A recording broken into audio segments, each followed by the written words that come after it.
मैं तो दावत खाने आया था भाई। मेरा बिल्कुल भी प्लान नहीं था त्रिवेणी संगम जाने का। इच्छा थी पर लेकिन मुझे पता नहीं था कि अचानक से ऐसे तरीके से प्लान बन जाएगा। मेरा इच्छा कर रही कि चलो घूम ही आते हैं, क्या ही देखा जाएगा। क्योंकि त्रिवेणी संगम का जो है टाइम चल ही रहा था और लास्ट स्नान बच रहा था जो कि 2 दिन पहले ही था।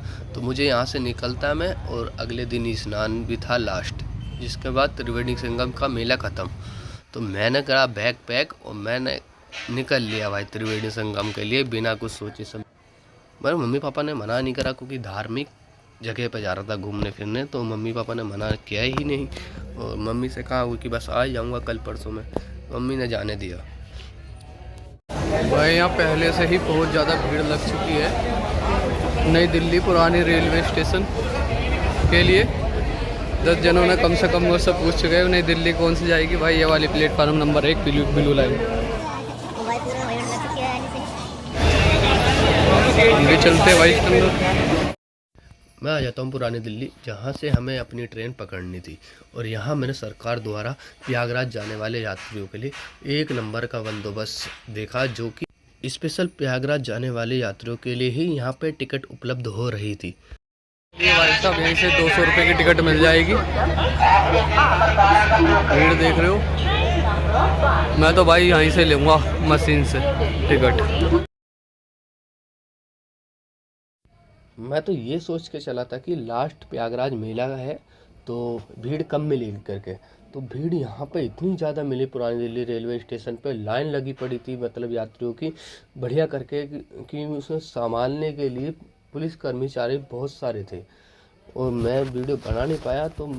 और यहाँ मुझे थोड़ी देर बाद पता चलता है कि मेरे साथ बहुत बड़ी गलती हो चुकी थी यार। और चलो गलती के बारे में बात बताऊँगा, लेकिन ये पुलिस कर्मचारी भाई साहब जो हैं यहाँ पर लेडीज़ों को सीट दिवा रहे थे, जो कि भीड़ बहुत ज़्यादा हो चुकी थी तो सीट नहीं मिल पा रही थी।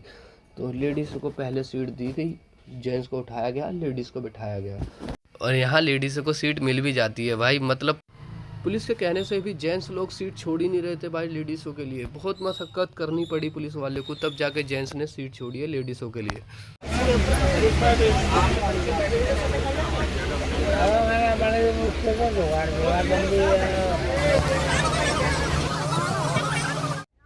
जहाँ रात के 1 से 2 बजते हैं वहाँ सभी को नींद आने लग जाती है। ये भाई मस्त घोड़े बेच के सो रहा है और धीरे धीरे भाई मुझे भी नींद आने लग जाती है।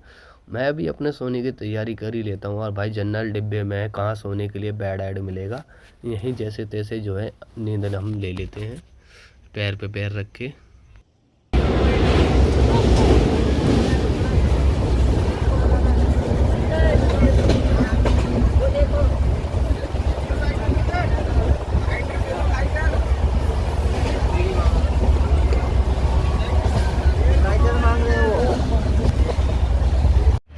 मैंने आपसे कहा था कि मेरे से बहुत बड़ी गलती होगी, और ये गलती यह थी कि मैंने जो ट्रेन मुझे पकड़नी थी मैं वो ट्रेन नहीं पकड़ पाया। मुझे पकड़नी थी सुपरफास्ट एक्सप्रेस, जिसका मैंने टिकट लिया था। लेकिन यहाँ पे प्रयागराज स्पेशल करके ट्रेन चल रही थी, उस पर हमें बैठा दिया गया पुलिस कर्मी द्वारा। भाई पूछ रहे थे जाना कहाँ है, मैं कहा प्रयागराज। तो प्रयागराज पुलिस कर्मचारियों ने कह दिया उस वाली लाइन में लग जाइए आप, वो प्रयागराज ही जाएगी, बिना हमसे पूछे कि आपकी ट्रेन कौन सी है। और मैं चुपचाप लाइन में लग गया।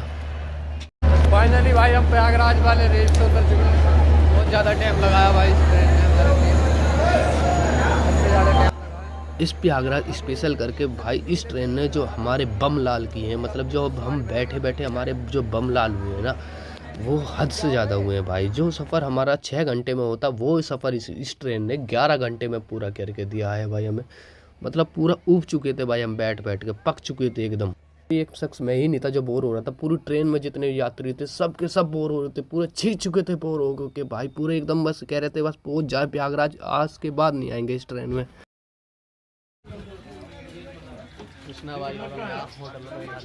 ट्रेन से उतरने के बाद हम सबसे पहले खाने के ऊपर टूट पड़े। होटल में गए और छिप के खाना खाया भाई, जब तक पेट नहीं भर चुका। हम लोग भाई त्रिवेणी संगम के लिए भाई के साथ त्रिवेणी संगम के लिए हम बिल्कुल निकल रहे हैं। यहाँ पे बैटरी ट्रॉली भी थी, रिक्शा, और यहाँ बाइक राइडर भी थे जो कि त्रिवेणी संगम तक पहुँचाने के चार्ज ले रहे थे। तो इन्होंने जो चार्ज किया हमसे 800-900 रुपये 800-900 रुपये मांग रहे थे त्रिवेणी संगम के, और भाई हमने बार्गेनिंग करी तो भाई साहब 200 रुपये में ही मान गए। वहाँ पुलिस वाले त्रिवेणी संगम जाने नहीं दे रहे थे किसी को भी, बैरिकेडिंग लगा रखी थी, कोई भी स्नान करने त्रिवेणी संगम नहीं जाएगा करके, और हमें तो त्रिवेणी ही संगम जाना था, हमारी जिद थी। हमने वहाँ रुक कर देखा कि पुलिस कर्मचारी बैरिकेडिंग उन्हीं लोगों के लिए हटा रहे थे जो वहाँ अंदर रहते हों त्रिवेणी संगम में या फिर कुछ काम करते हों। देखा कि ट्रक अंदर जा रहा है जिसमें कि सामान है और वो त्रिवेणी संगम में कुछ काम करते हैं अंदर करके, तो हमने भी इस चीज़ का फ़ायदा उठाया और हम भी ट्रक के अंदर घुस गए और उन्होंने हमें बैठा भी लिया और हमने उन तीनों को 3 सिगरेट दी और बात बन गई, हम भी कर्मचारी बन के अंदर घुस चुके।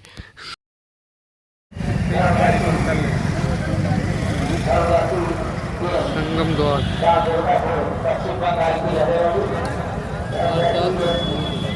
ये है और हम लोग त्रिवेणी संगम पहुँच जा चुके हैं।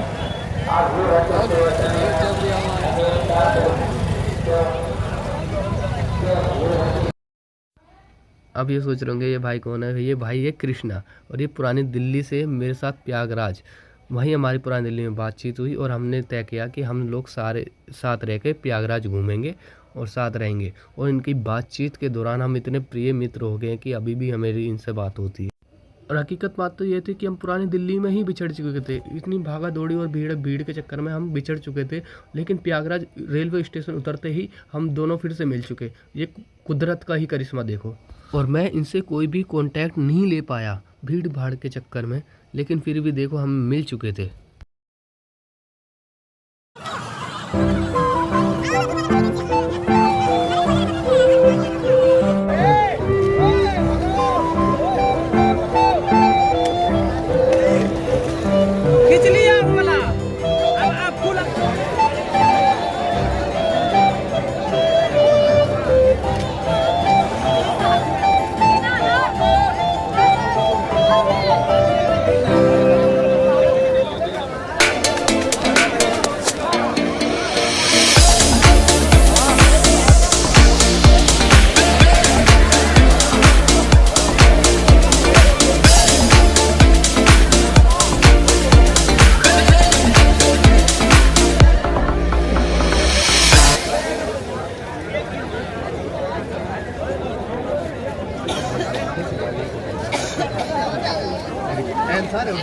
भाई थोड़ा पीछे देखते हैं।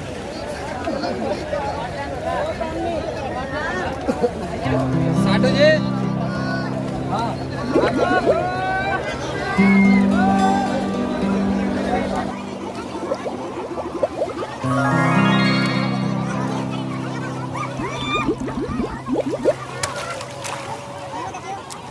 I want nobody but you.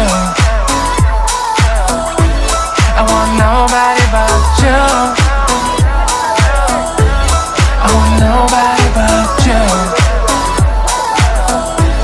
I want nobody but you.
ये वही स्थान है जो प्रयागराज मेले में भगदड़ मची थी जिसमें कई शख्स मारे गए थे। ये वही स्थान है, ये यहीं पे ही वो भगदड़ में लोग मारे गए थे स्नान के चक्कर में। और हम भी यहाँ वहीं खड़े हैं और ये जो है इस टाइम ज़्यादा भीड़ नहीं है और आराम से स्नान करके हम लोग बैठे हुए हैं। अब यहाँ से तैयार आसपास में जितने मंदिर है उस वहाँ घूमने की हम प्लानिंग कर रहे थे। फिर हमने घर के लिए 2-2 दर्जन मालाएं खरीदी। भाई ले नहीं रहा था तो मैंने कहा भाई ले चलो, कन्या जमाने में खत देने में काम आएगा। तो भाई ने एक शिवलिंग और 2 दर्जन मालाएं खरीदी। मैंने भी 2 दर्जन। अब अंधेरा हो चुका था तो हम भी थक चुके थे भाई घूम फिर के, और ना स्नान भी कर लिया था, नींद आ रही थी। अब हम कहाँ सोते, धर्मशाला बहुत थे यहाँ पे, लेकिन हमने सोए नहीं भाई। पूरी रात घूमते फिरते हंसी मजाक करते हुए काट दी। फिर हमारा प्लान बना लेटे हुए हनुमान मंदिर और नज़दीक में जितने मंदिर हैं वहाँ के दर्शन करते हुए अयोध्या मंदिर जाएंगे घूमने। फिर हम वहाँ से निकल पड़ेंगे बनारस भी घूम के आना था, और ये सब धरा का धरा ही रह गया भाई। लेटे हुए हनुमान मंदिर गए और वहाँ से प्लान चेंज हो गया। अयोध्या 150 किलोमीटर दिखा रहा है, बहुत टाइम हो जाएगा, बस लेटे हुए हनुमान मंदिर के दर्शन करो और फिर घर चलते हैं। और मैं क्या करता, मैं भी मना नहीं कर सका और फिर मैं इनके साथ चल दिया। दर्शन करें लेटे हुए हनुमान मंदिर के और फिर यार मुझे आ रही है नींद, लेकिन मेरा जो साथी है ये कह रहा घर चलो यार जल्दी जल्दी, सो मत बिल्कुल भी, मेरी हालत बहुत ख़राब हो रही है। एक ये है तो मान ही नहीं रहा। अब कह रहा भाई जितना घूमना था घूम लिए, अब जरा सा भी समय बर्बाद नहीं करना, दिल्ली के लिए निकल पड़ो यहाँ से। हमने टिकट खरीदा और फिर हमें निकल लिए दौड़ के दौड़ घर की ओर।